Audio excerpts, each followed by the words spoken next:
오늘은 지난 수요일에 카톡방에 올린 누가복음의 일부를 본문으로 말씀을 전하겠습니다. 우리가 요즘 읽고 있는 누가복음의 내용은 예수의 생애 중 마지막 시기에 대한 기록에 해당합니다. 누가복음은 총 24장 중 5장 반을 이 마지막 시기에 대한 기록으로 할애하고 있습니다. 각 장의 길이가 달라 정확한 분량을 계산하기 힘들지만 장수로만 따졌을 경우 거의 절반에 해당할 정도로 가장 많은 분량을 할애하고 있는 요한복음에 비해 누가복음은 가장 적은 분량인 4분의 1 정도를 예수의 생애 중 마지막 시기에 대한 기록에 할애합니다. 오늘의 본문이 기록하고 있는 겟세마네의 기도에 대한 이야기는 공간복음서에 모두 기록되어 있는데 각 책마다 구성과 내용이 약간씩 다릅니다. 가장 오래된 본문인 마가복음과 마태복음은 예수가 두려워하며 괴로워하셨다는 점을 강조하고 있습니다. 반면 누가복음은 그저 늘 하시던 대로 기도하러 갔다고 기록하면서도 예수께서 고뇌에 차서 더욱 간절히 기도하시니 땀이 핏방울같이 되어서 땅에 떨어졌다는 구절을 추가하면서 예수의 괴로움을 구체적으로 묘사하고 있습니다. 아직 완전히 신격화되지 않은 예수의 인간적인 면모를 살펴볼 수 있는 구절입니다. 이런 기록들에서 예수도 십자가 처형의 고통이 두렵기는 마찬가지였음을 알 수 있습니다. 특히 마가복음의 기록을 보면 예수가 두려워하며 괴로워하셨다면서 베드로와 야고보와 요한에게도 내 마음이 괴로워 죽을 지경이다. 너희는 여기에 머물면서 깨어 있어라 라고 부탁했다고 기록합니다. 얼마나 인간적인 모습인가 생각해 보시기 바랍니다. 이어지는 기도의 내용도 마찬가지입니다. 그런데 그 기도의 내용이 복음서마다 약간씩 다릅니다. 이 미묘한 차이는 각 복음서의 신학적 특징과 독특한 관점을 암시하기에 흥미롭습니다. 마가복음은 아버지께서는 모든 일을 하실 수 있으시니 내게서 이 잔을 거두어 주십시오 라면서 하나님이 모든 일을 하실 수 있으시다는 사실을 부각시킵니다. 반면 마태복음은 나의 아버지 하실 수만 있으시면 이 잔을 내게서 지나가게 해주십시오 라면서 하실 수만 있다면이라는 가능성을 전제합니다. 마지막으로 누가복음은 아버지, 만일 아버지의 뜻이면 내게서 이 잔을 거두어 주십시오 라면서 아버지의 뜻을 전제합니다. 이처럼 세 복음서는 약간씩 차이를 보이지만 이 잔을 거두어 달라거나 지나가게 해달라는 형태로 예수의 간구를 동일하게 기록하고 있습니다. 여기까지만 보면 예수의 기도는 우리의 기도와 별 차이가 없어 보입니다. 고통과 슬픔과 불행이 멈추도록 해달라고 우리가 수시로 드리는 기도와 비슷하기 때문입니다. 그런데 예수의 기도는 여기서 끝나지 않았습니다.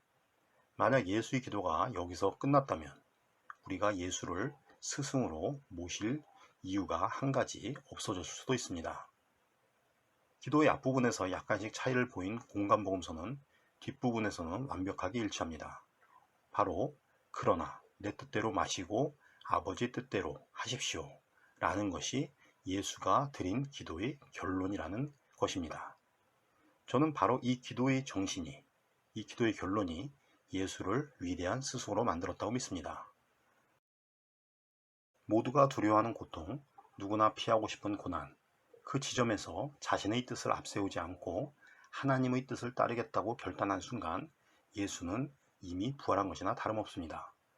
이미 하나님의 뜻과 자신의 길을 일치시키면서 하나님의 속성과 하나가 됐기 때문입니다.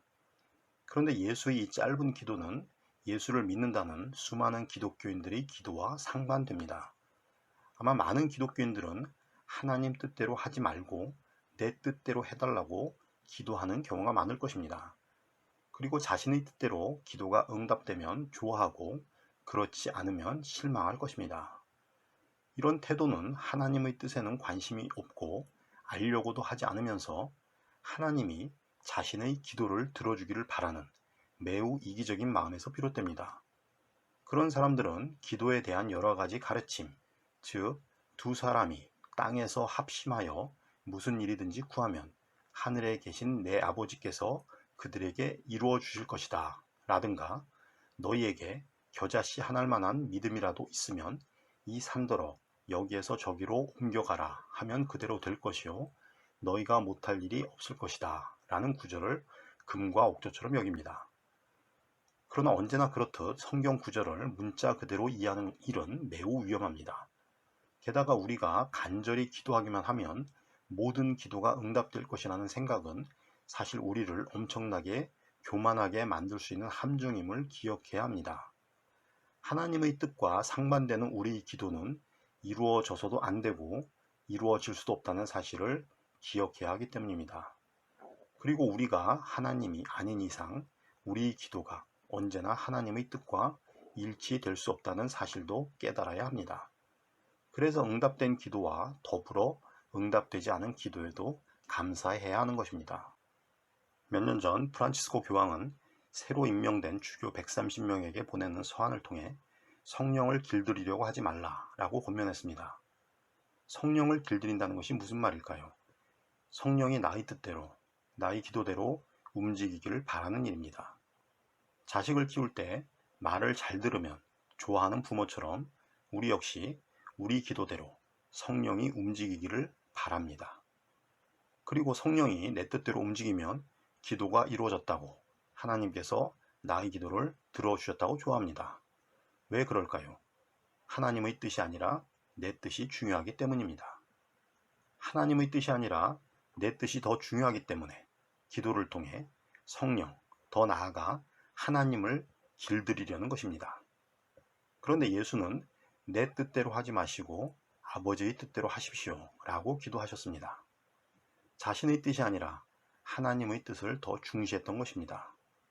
여기서 우리는 기도의 중요한 전제가 하나님의 뜻을 올바르게 알려는 노력임을 기억해야 합니다. 하나님의 뜻을 알지 못한 채 자신의 수많은 욕심을 늘어놓는 행위는 공연불에 불과합니다. 기도는 일방적인 간구가 아니라 하나님과의 대화이자 교류이기 때문입니다.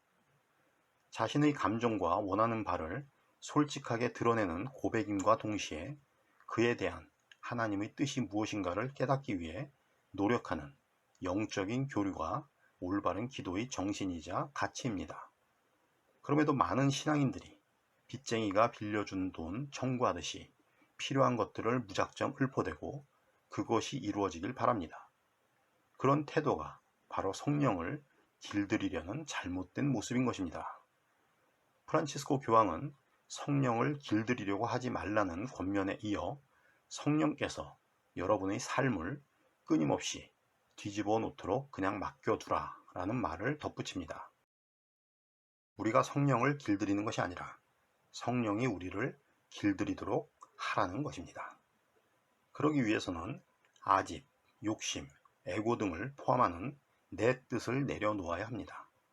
내 뜻을 고집하는 한 성령을 만날 수도 체험할 수도 없기 때문입니다. 내 뜻을 고집하는 한 하나님의 뜻을 따를 수 없기 때문입니다. 예수께서 겟세마네 기도를 통해 가르쳐 주신 교훈은 바로 그런 자세입니다. 하나님의 형상대로 만들어진 인간이 하나님의 형상을 회복하는 방법은 바로 그런 자세를 통해서이며 그것이 바로 기도의 궁극적인 목적입니다. 여기서 형상은 사실은 속성을 의미합니다. 그런데 이렇게 예수가 목숨을 걸고 하나님의 뜻을 확인하는 절체절명의 순간에 제자들은 예수의 고뇌는 아랑곳하지 않고 꿈나라에 빠져 있었습니다. 나와 함께 깨어 있어라 라는 예수의 당부를 까맣게 잊은 채 잠에 취해 있었던 것입니다. 마가복음과 마태복음은 예수께서 기도를 드리기 전에 베드로와 세베데의 두 아들, 즉 야고보와 요한에게만 자신을 위해 기도해 달라고 부탁했다고 기록합니다. 반면 누가복음은 제자들의 우열을 드러내지 않기 위해서인지 예수께서 모든 제자들에게 시험에 빠지지 않도록 기도하여라 라고 당부했다고만 기록합니다. 마가복음과 마태복음은 이어 예수가 기도를 하다 돌아다 보니 제자들이 자고 있어 베드로에게 시몬아 자고 있느냐? 1시간도 깨어 있을 수 없느냐? 너희는 유혹에 빠지지 않도록 깨어서 기도하여라. 마음은 원하지만 육신이 약하구나 라는 책망을 덧붙였다고 기록합니다. 두 번째 왔을 때도 제자들은 자고 있었는데 너무 졸려서 눈을 뜰 수조차 없었습니다. 마가복음은 그들이 예수께 무슨 말로 대답해야 할지를 몰랐다 라고 구체적으로 묘사합니다. 마가복음과 마태복음은 예수께서 2번이나 3번이나 같은 내용의 기도를 드린 후 제자들에게 왔다고 기록합니다. 반면 누가복음은 이런 제자들의 나약한 모습을 적나라하게 기록하고 싶지 않았는지 기도를 마치고 일어나 제자들에게로 와서 보시니 그들은 슬픔에 지쳐서 잠들어 있었다라고 기록합니다. 그럼에도 왜들 자고 있느냐? 시험에 빠지지 않도록 일어나서 기도하여라 라는 예수의 말씀을 덧붙이는 것은 있지 않습니다. 이런 제자들의 나약한 모습은 이후 유다의 배신과 베드로의 부인, 그리고 엠마오 마을로 도망가는 비겁한 제자들의 모습 등으로 연결됩니다. 그런데 생각해보면 우리의 모습은 이들과 크게 다르지 않습니다. 내 뜻대로 하지 마시고 아버지의 뜻대로 하십시오 라고 기도했던 예수와 달리 하나님의 뜻대로 하지 말고 내 뜻대로 해달라는 태도를 고집하는 우리의 모습은 깨어 있으라는 예수의 당부에도 불구하고 잠에 취해 있었던 제자들의 모습과 유사하기 때문입니다.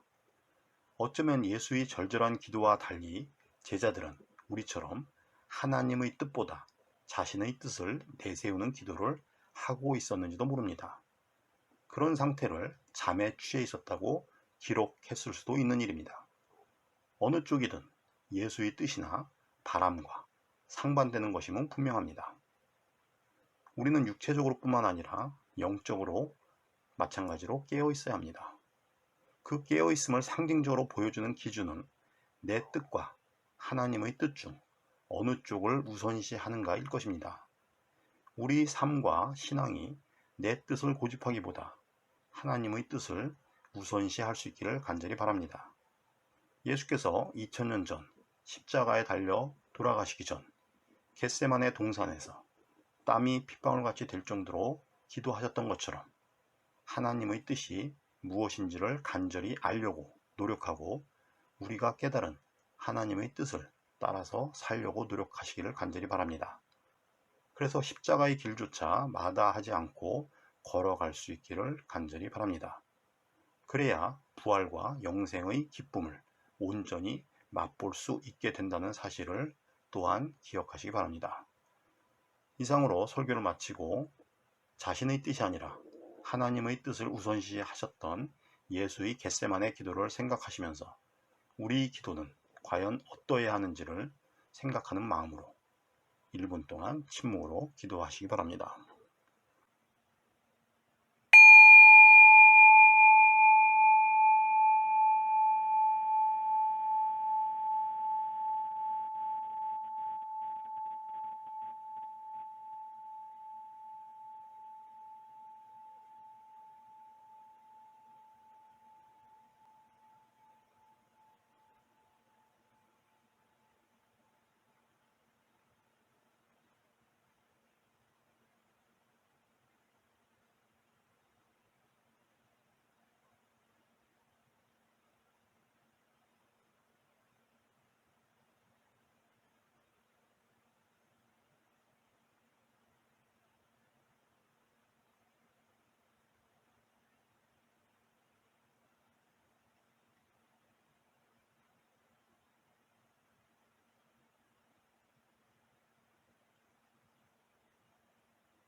이어서 코로나19 사태의 장기화 속에서 당하는 여러 가지 어려움들이나 불편함들 가운데서도 우리에게 일어난 크고 작은 일들에 대해 감사하면서 성부, 성자, 성령, 하나님의 위로와 평안을 기원하며 감사하는 기도를 1분 동안 침묵으로 드리도록 하겠습니다.